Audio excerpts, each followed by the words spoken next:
বিসমিল্লাহির রহমানির রহিম। আসসালামু আলাইকুম। হ্যালো এভরিওয়ান, কেমন আছেন সবাই? আশা করছি আল্লাহর অশেষ রহমতে সবাই ভালো আছেন।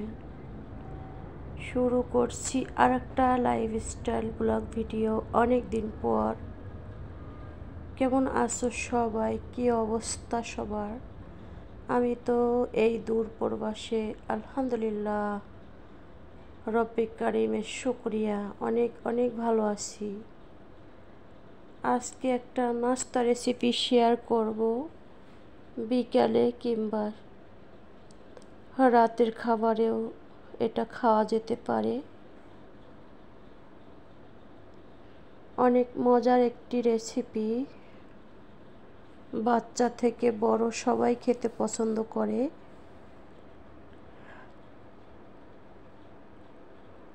এতদিন ওয়াইফাই ছিল না, যার জন্য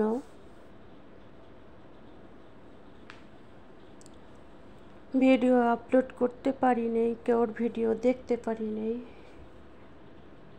কি আর করব, ওয়াইফাই বাসা চেঞ্জ করার কারণে ওয়াইফাই এখানে কানেক্ট করতে একটু দেরি হয়ে গেছে, যার জন্য কারোর সাথে কোনো যোগাযোগ হয়নি। আজকে 3 দিন মানে 2 দিন পুরো গেছে ভিডিও আপলোড দিতে পারিনি। আজকের দিন দিয়ে 3 দিন হবে। এখানে নাস্তা বানানোর জন্য পেঁয়াজ কেটে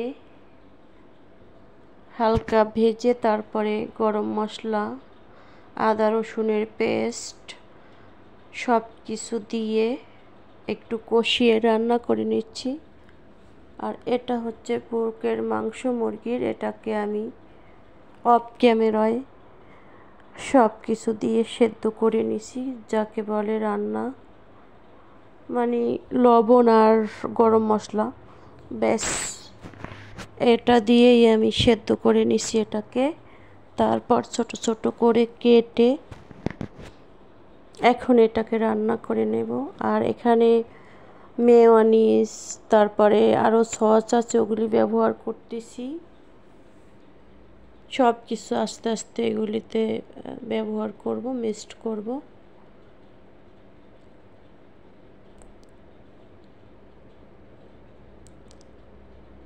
জানি না আজকের ভিডিওটা কেমন হবে, কে কোথা থেকে দেখছো, এখনও কেউ আসো কি না। সবাইকে অসংখ্য অসংখ্য ধন্যবাদ। যে যেখান থেকে দেখছো আমার ভিডিওটা কিংবা দেখছো না, সবার জন্য অনেক বেশি দোয়া রইল। এই তো রান্না করা শেষ। আমি এখন কিছু ধনিয়া পাতা দিয়ে অফ করে দিছি চুলা, আর এখন বানানো শুরু করছি সেই নাস্তা রেসিপিটা। খেতে কিন্তু ভীষণ মজা হয়েছিল। ভিতরে থাকবে পুর ভরা এবং চিজ দিয়ে এমন রেসিপি কেউ কখনো খেয়েছো কি না? আমি কিন্তু এভাবে মাঝে মধ্যেই খাওয়া হয়, কিন্তু চিজটা দেই না।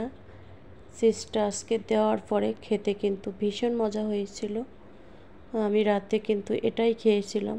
এই যে চিজ বের করে নিয়েছি, এখন চিজগুলি দিয়ে দেব একে একে। সব নাস্তাগুলি আমি বানিয়ে নেব। হালকা একটু সাইড দিয়ে মুড়িয়ে নেব, কারণ না হয় পুরগুলো বের হয়ে যেতে পারে। এই যে একটু মুড়িয়ে মুড়িয়ে নেব, তাহলে আমাদের চিকেনের পুরগুলি ভিতরে যেটা আছে সেটা বের হবে না।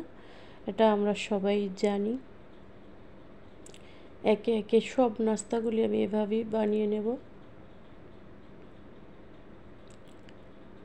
আর রুটি তো বেলতে গেলে আই লাভ ইউ হয়ে যায়। যাই হোক, যা পারি রবের কাছে শুকরিয়া অনেক অনেক। ভিডিও করেছি কিন্তু আপলোড তো করতে পারিনি। কি করার আছে, কিছু করার নাই, খুব ব্যস্ত সময় কাটছে। না পারছি কাউকে সময় দিতে, না পারছি কারোর কাছ থেকে সময় নিতে, এটাই চলছে আর কি। আলহামদুলিল্লাহ, এই দূর প্রবাসে আল্লাহ পাক অনেক ভালো রেখেছেন, সুস্থ রেখেছেন।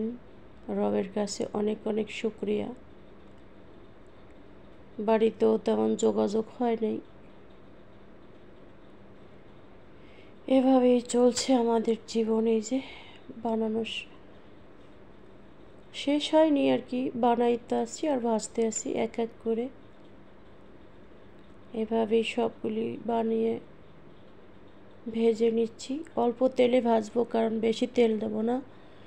বেশি তেল দিলে দেখা যাচ্ছে যে ভালো আমার কাছে লাগে না।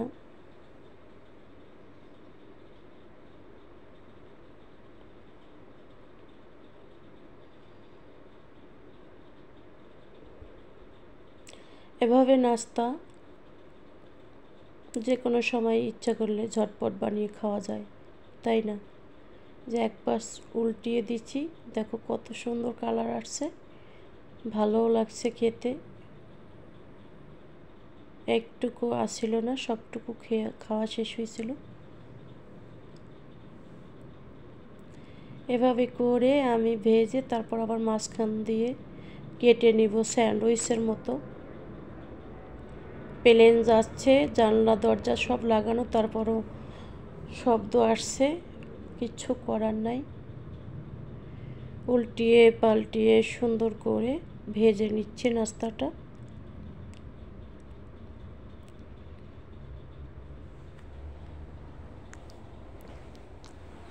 আসলে ওয়াইফাই ছাড়া আমরা যারা ইউটিউবিং করি বা দূরপ্রবাসে আছি, খুব কষ্টকর একটা সময়। না যায় কাউকে বলা, না যায় বোঝানো। এই যে একে একে আমি সব পিঠাগুলি বা নাস্তাগুলি ভেজে নিচ্ছি। তো আজকের ভিডিও এই পর্যন্তই। সবাই ভালো থেকো, সুস্থ থেকো। সবাই সবার জন্য দোয়া করব, আর দোয়া ছাড়া কিছুই নাই।